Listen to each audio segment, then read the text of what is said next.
Hello everyone, तो welcome to my channel. आज हम बात करते हैं मोस्ट इम्पोर्टेंट टॉपिक के बारे में, जो कि है सिंकोप वर्सेस सीजर। अगर आपके पास इमरजेंसी में कोई पेशेंट आया विथ लॉस ऑफ कॉन्शियसनेस की कंप्लेंट के साथ, तो आप सीजर और सिंकोप में कैसे डिफरेंस करेंगे। इसके कई कारण होते हैं, तो मेन हम सीजर और सिंकोप में डिफरेंस करना सीखेंगे आज के एपिसोड में। तो सिंकोप यानी क्या होता है? सिंकोप यानी कि transient loss of consciousness due to global hypoperfusion. ठीक है, सेरिब्रल हाइपोपरफ्यूजन के कारण थोड़ी देर के लिए लॉस ऑफ कॉन्शियसनेस हो जाता है, उसको बोलते हैं सिंकोप। और सीजर क्या होता है? Due to abnormal excessive neuronal activity in brain. Seizure पूरा सीरम इलेक्ट्रोलाइट का खेल है, इलेक्ट्रोलाइट इम्बैलेंस की वजह से सीजर्स आते हैं। तो हम डिफरेंस करेंगे। जैसे कि आपको एक केस सिनेरियो देती हूँ। 25-year-old male patient came to emergency department with history of loss of consciousness and he had triggers like lightheadedness, dizziness, sweating, and some jerky movement for few seconds, and post-ictal confusion phase what was not so longer. तो आप इसमें differentiate करिए कि ये syncope होगा कि scissor होगा। तो आज हम ये देखते हैं, ठीक है। तो सिंकोप और सीजर का आपको कोर्स तो पता चल गया, ठीक है। ट्रिगर्स क्या होते हैं सिंकोप में? पेशेंट को जैसे कि ट्रिगर्स होंगे कि patient long standing for long hours, जैसे कि हम 4 राउंड होता है तो ज़्यादा लंबे टाइम तक खड़ा रहना होता है। फिर ज़्यादा हीट एक्सपोजर हो, पेन हो, कोई इमोशनल स्ट्रेस हो, या फिर डिहाइड्रेशन हो पेशेंट। तो ये सारे हैं एग्जाम्पल जो ट्रिगर्स हैं मोस्ट कॉमनली। और सीजर्स में कोई भी ट्रिगर नहीं होता, इसमें ओरा होता है। इसमें ट्रिगर कोई भी नहीं होता, ये किसी भी टाइम में आ सकता है, जैसे कि स्लीप, रेस्ट या फिर कोई भी एक्टिविटी के टाइम सीजर आपको पेशेंट को आ सकता है। फिर प्रोडोम में क्या होगा? पेशेंट को क्या होगा उससे पहले? तो पेशेंट को होगा स्वेटिंग, डिजीनेस और नोजिया और वोमिटिंग, ऐसी चीज़ें हो सकती है। और सीजर में क्या होगा? ओरा इसमें देखने को मिलता है, स्ट्रेंज स्मेल आएगी, डेजा वू होगा, फ्लैशिंग लाइट्स होगी, ये सारे ओरा सीजर्स में दिखेंगे। अब जो सिंकोप वाला पेशेंट है उसका फॉल होगा स्लो कोलैप्स, स्लोली वो धीरे धीरे कोलैप्स होगा। और ये सीजर वाला सडन कोलैप्स होगा।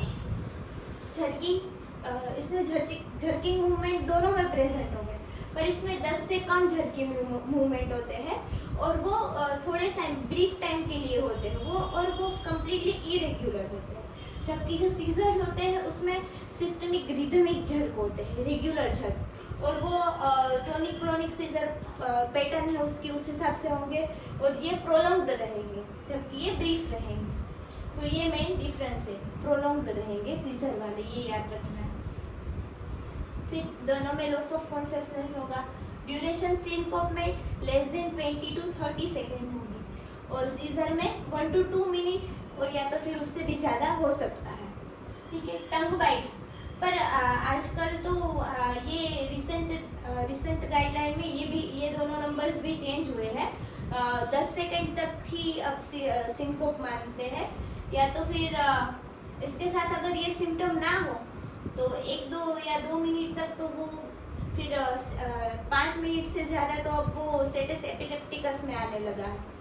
तो ये थोड़ा चेंज हुआ है, पर अकॉर्डिंग टू हमें सिम्टम देखना है। टंग बाइट इसमें रेयर होगी, सिंकोप में टंग बाइट नहीं होती, जबकि सीजर्स में टंग बाइट आपको देखने मिलेगी, और पर्टिकुलरली लेटरल साइड टंग बाइट मिलेगी। यूरिनरी इंकॉन्टिनेंस दोनों में प्रेजेंट होंगे, पर ये एक फीचर काफ़ी नहीं है दोनों को डिफ्रेंशिएट करने के लिए, ये सारे पॉइंट आपको नोट करने होंगे। फिर पोस्ट इक्टल फेज यानी कि आपको सिंकोप या सीजर आ गया, उसके बाद वाला फेज कैसा रहेगा? इसमें रैपिड होगा, जो पेशेंट है कम्प्लीटली नॉर्मल, सबको पहचानने लगेगा, कोई भी कन्फ्यूज़न नहीं होगा। जबकि सीजर में पोस्ट इक्टल कन्फ्यूज़न प्रेजेंट होता है, प्रोलॉन्ग टाइम के लिए रह सकता है, कन्फ्यूज़न होता है, और किसी को पहचान भी नहीं पाता, उसको आने में बहुत ज़्यादा टाइम लगता है। और उसमें हेडेक, डिजीनेस, फटिगेबिलिटी सब देखने को मिलता है। फिर ईईजी करवाएंगे तो सिंकोप में पेशेंट में नॉर्मल होगी, जबकि इसमें आएगा एबनॉर्मल एक्टिविटी हो सकती है। सिंकोप में जो मोस्ट कॉमनली है वो कार्डियक इश्यू की वजह से ईसीजी करवाना पड़ेगा हमें, ठीक है। तो ईसीजी है इसमें सिंकोप के डायग्नोसिस में मेन। अब आपको ये समझाती हूँ कि दूसरा रिसेंट एडवांसेस क्या है, अपडेट क्या है। तो एक जैसे कि कन्वर्सिव सिंकोप के मिमिक जनरलाइज्ड सीजर, जिसमें सिम्टम क्या होगा, लॉस ऑफ कॉन्शियसनेस होगा, झटकी मूवमेंट होगी, आई रोलिंग हो, टिपिकल सीजर टाइप को दिखेगा, पर इसमें रैपिड रिकवरी होगी with no longer post ictal confusion. तो ये मिमिक कर सकता है, तो हमें इसके लिए इन्वेस्टिगेशन करवाने हैं।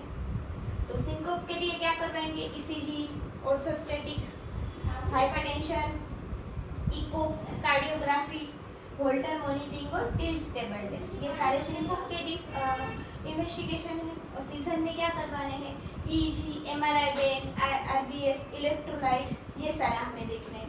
तो पर्टिकुलरली मेन इसमें इम्पोर्टेंट है कि आपकी स्किल ऑफ हिस्ट्री टेकिंग, जो कि हिस्ट्री टेकिंग आर्ट ही है, तो उसके हिसाब से आपको फिर डिफ्रेंशिएट करने हैं। और बाकी ये सारे टेस्ट करवाने हैं आपको। आई होप कि आपको ये वीडियो अच्छा लगा होगा।